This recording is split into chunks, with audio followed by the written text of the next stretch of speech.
অন্যায় বিচার আমরা মানি না, আমরা ধিক্কার জানাই এই পৈশাচিক বিচার ব্যবস্থার বিরুদ্ধে। লিখিত রায় প্রকাশের আগে রিভিউয়ের 2 দিনের মধ্যে কাদের মোল্লা ভাইকে ফাঁসি দেওয়া হয়েছে।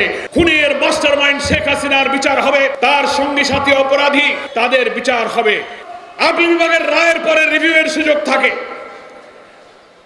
কাদের মোল্লা ভাইয়ের আপিল বিভাগের মৃত্যুদণ্ডের রায় প্রকাশিত হয়েছে 11 মাস পরে লিখিত রায় প্রকাশ হয়েছে।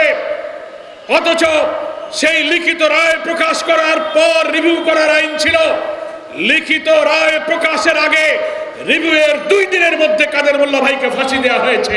আমরা ধিক্কার জানাই এই পৈশাচিক বিচার ব্যবস্থার বিরুদ্ধে।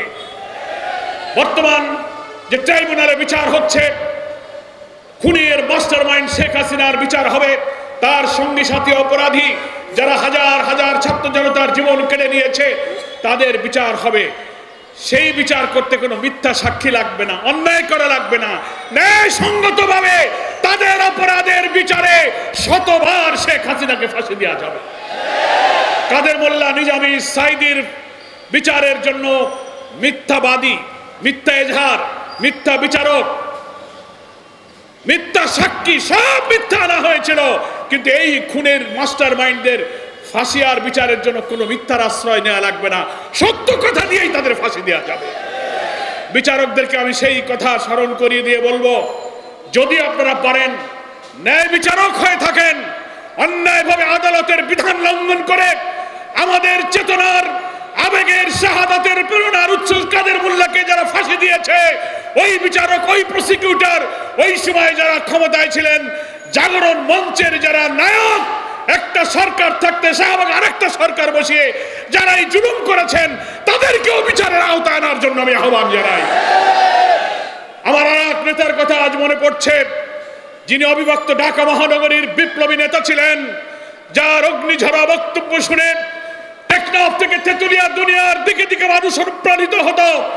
সংগ্রামী ঢাকা মহানগরী অখণ্ড এই অবিভক্ত মহানগরীর আমির, পরবর্তীকালে বাংলাদেশ জামাত ইসলামীর ভারপ্রাপ্ত সেক্রেটারি জেনারেল, বিপ্লবী মজলুম জননেতা এটিএম আজহারুল ইসলাম, অন্যায়ভাবে তাকে 14 বছর কারাগারে আটকে রাখা হয়েছে।